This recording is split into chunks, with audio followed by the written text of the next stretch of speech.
Hello નમસ્કાર, અનસલિડ ફૂડ્સમાં તમારું સ્વાગત છે. ફ્રેન્ડ્સ, આજે આપણે એક હેલ્ધી અને ટેસ્ટી પરાઠા બનાવી રહ્યા છીએ, જેને મેં પનીર અને વિવિધ પ્રકારના શાકભાજીનું કોમ્બિનેશન કરીને બનાવે છે. તો આ ડિલિશિયસ પરાઠા બનાવવા માટે સૌથી પહેલાં આપણે લોટ બાંધી લઈએ. અહીં મેં 2 કપ એટલે કે 250 ગ્રામ ઘઉંનો રોટલી બનાવવા માટેનો ઝીણો લોટ લીધો છે. તેમાં 1/2 ટીસ્પૂન જેટલો અજમો અને 1 ટીસ્પૂન જેટલું મીઠું મિક્સ કરીએ. અને લોટમાં મોયણ માટે 2 ટીસ્પૂન જેટલું સિંગ તેલ એડ કરીએ.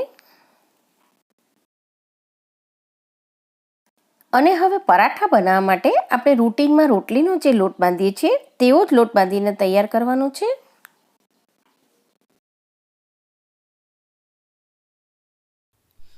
થોડું પાણી મિક્સ કરી અને આપણે એકદમ સોફ્ટ લોટ તૈયાર કરી દઈએ. લોટ જેટલો સોફ્ટ અને સ્મૂથ હશે, પરોઠા એટલા જ સરસ તૈયાર થશે.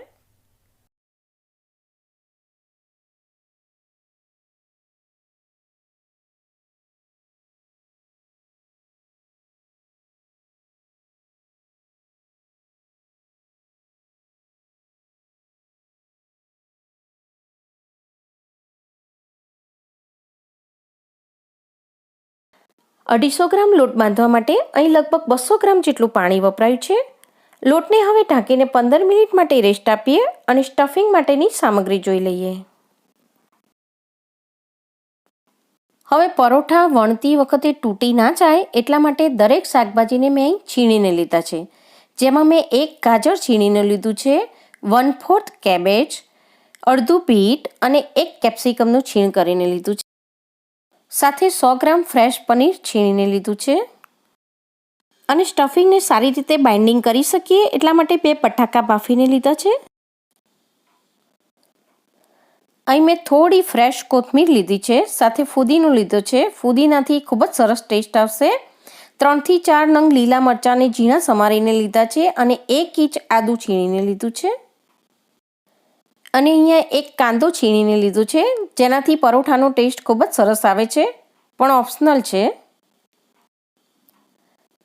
ડ્રાય મસાલામાં જોઈશે 1/2 ટીસ્પૂન ચાટ મસાલા, 1/2 ટીસ્પૂન આમચૂર પાવડર, 1/2 ટીસ્પૂન ગરમ મસાલા. મીઠું આપણે સ્વાદ પ્રમાણે લઈશું. ચાટ મસાલા ઓલરેડી સોલ્ટી જ હશે એટલે મીઠું સાચવીને નાખવાનું. અને 1/2 ટીસ્પૂન જેટલા તલ લીધા છે. તો સૌથી પહેલાં એક મોટા વાસણમાં આ બધા જ છીણેલા શાકભાજીને લઈ લઈએ. અહીં જો ગાજર અને બીટ વધારે જ્યુસી હોય તો તેમાંથી થોડું પાણી નિતારી લેવાનું, જેથી સ્ટફિંગ એકદમ ઢીલું ના થઈ જાય. બધા જ શાકભાજીને એકવાર મિક્સ કરી લઈએ. અને હવે ફુદીનો, કોથમીર, લીલા મરચાં અને આદું પણ એડ કરી દઈએ. અહીંયા આપણે લાલ મરચું બિલકુલ નથી એડ કરી રહ્યા, તો લીલા મરચાંનું પ્રમાણ તમારા ટેસ્ટ મુજબ તમે પ્લસ માઇનસ કરી શકો છો. સ્ટફિંગમાં સૌથી પહેલાં આપણે ડ્રાય મસાલા મિક્સ કરી લઈએ. તો અત્યારે જ આપણે ચાટ મસાલા, મીઠું, ગરમ મસાલો એ બધું જ એડ કરી દઈએ. અને ગાજર અને બીટ બંને થોડા ગળ્યા હોય છે, એટલે ખટાશ માટે આપણે તેમાં આમચૂર પાવડર એડ કરીશું. લીંબુ નાખવાથી સ્ટફિંગ થોડું ઢીલું થઈ જશે, એટલે હું અહીંયા આમચૂર પાવડર એડ કરી રહી છું. અને તલ જેટલા મીની છે તેટલા જ માઇક્રોન્યુટ્રિશનથી ભરપૂર છે, તેને પણ એડ કરીએ. તેનાથી પરાઠાનો ટેસ્ટ ખૂબ જ સરસ તૈયાર થશે. સાથે 1 ક્રશ કરેલો કાંદો એડ કરીએ. બિલકુલ ઓપ્શનલ છે, ના ઈચ્છો તો નહીં નાખવાનું. અને અહીંયા બટાકાને પૂરેપૂરા ઠંડા થઈ જાય પછી સ્ટફિંગમાં મિક્સ કરવાના છે, નહીં તો દરેક શાકભાજી પાણી રિલીઝ કરવા લાગશે અને સ્ટફિંગ થોડું ઢીલું થઈ જશે. હવે આ બધું સરસ રીતે મિક્સ કરી લઈએ. હવે સ્ટફિંગ બનાવ્યા પછી તરત તમારે પરાઠા નથી બનાવવા, તો તેમાં મીઠું અને પનીર બંને જ્યારે પરાઠા બનાવો ત્યારે જ એડ કરજો. હું તરત જ પરાઠા બનાવી રહી છું, તો અહીંયા હું પનીર મિક્સ કરી દઉં છું અને મીઠું પણ મેં અગાઉથી મિક્સ કરી દીધું છે. આ બધું સરસ રીતે મિક્સ કરી લઈએ.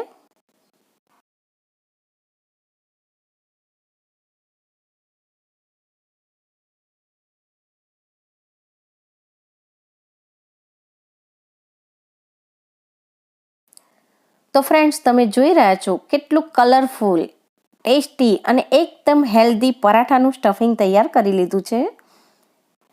હવે આપણે આમાંથી પરાઠા બનાવી લઈએ.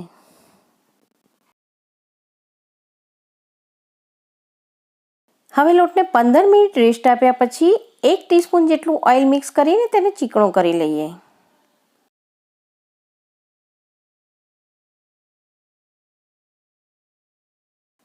આ રીતે લોટને એકદમ મસળી લેવાનો છે ઓઇલ નાખ્યા પછી. તો જેટલો મસળશો એટલું જ પરોઠું સ્મૂથ થશે અને બિલકુલ સ્ટફિંગ પણ બહાર નહીં આવે.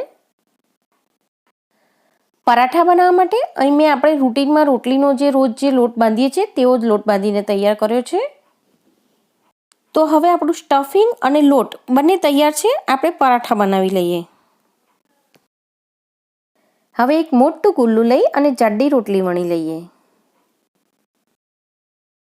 તેમાં લગભગ 1.5 ટેબલસ્પૂન જેટલું આપણે સ્ટફિંગ ભરી લઈએ. સ્ટફિંગને રોટલી પર એકદમ વચ્ચે નહીં પણ સહેજ સાઈડમાં મૂકીએ અને આ રીતે ઘૂઘરા બનાવી છે એ રીતે ફોલ્ડ કરી કિનારીને લોક કરી દઈએ અને વધારાના લોટને છરીની મદદથી કાપી લઈએ અને પછી આ રીતે શેપ આપી અને ગોળ ગુલ્લું બનાવી લઈએ. જો આ રીતે સ્ટફિંગ ભરીને ગુલ્લું બનાવશો તો પરાઠાના બંને બાજુના સરફેસ એકદમ ગઠ્ઠા વગરના અને લીસા બનશે. હવે ફરી એકવાર પરાઠાને લોટનું ડસ્ટિંગ કરી એકદમ હલકા હાથે ગોળ વણી લેવાનું છે.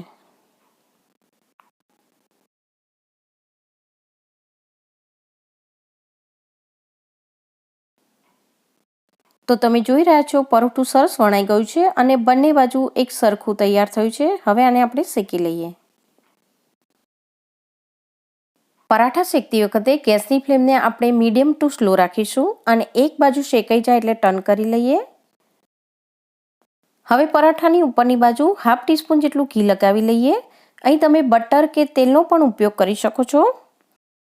પરોઠાને ફરી એકવાર ટર્ન કરી લઈએ અને એની પાછળની સાઈડ પણ આપણે ઘી લગાવી દઈએ. હવે ધીમા તાપે બંને બાજુ શેકી લેવાનું છે.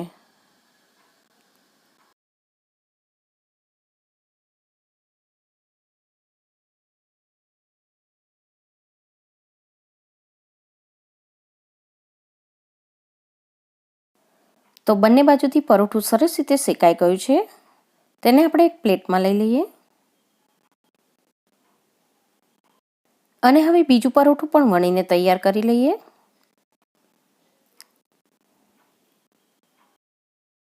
બીજી પદ્ધતિમાં આપણે રૂટીનમાં જે આલુ પરોઠા બનાવીએ છીએ તે રીતે જ પરોઠું બનાવવાનું છે. તો 1.5 ટેબલસ્પૂન જેટલું સ્ટફિંગ આપણે સેન્ટરમાં મૂકી દઈએ અને બધા છેડાને લોક કરી દઈએ. પછી વધારાનો ઉપરનો લોટ થોડો તોડીને કાઢી લઈએ અને ગુલ્લાને આ રીતે બંને હાથમાં પકડી અને પ્રેસ કરતા જવાનું છે ને સહેજ મોટું કરતા જવાનું છે. તો આ રીતે એક સરખું બધે સ્ટફિંગ પથરાઈ જશે. હવે ફરી એકવાર લોટથી ડસ્ટિંગ કરીને પરોઠાને હલકા હાથે વણી લઈએ. સ્ટફિંગ માટે આપણે જે બધા શાકભાજી લીધા છે એ બધા થોડું પાણી રિલીઝ કરતા હોય છે. એટલે સ્ટફિંગ તમે વણતા થોડું ઢીલું થઈ જશે. એટલે આ રીતે ધીમે ધીમે વણી લેવાનું છે.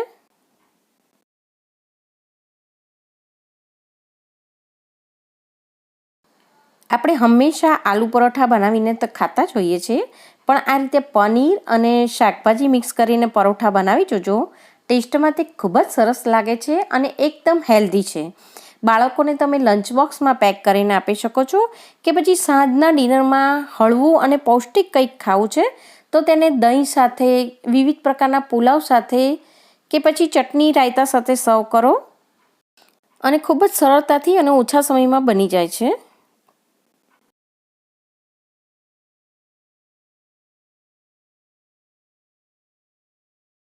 તો ફ્રેન્ડ્સ, તમે પણ આ હેલ્ધી પરાઠા રેસીપી બનાવીને જરૂરથી એકવાર ટ્રાય કરજો. અને જો રેસીપી પસંદ આવી હોય તો બીજી આવી અનેક રેસીપીઝ જોવા માટે ચેનલ અનસલિડ ફૂડને સબસ્ક્રાઈબ કરવાનું ના ભૂલશો. ફરી ચોક્કસ મળીશું એક નવી જ રેસીપી સાથે. Thank you.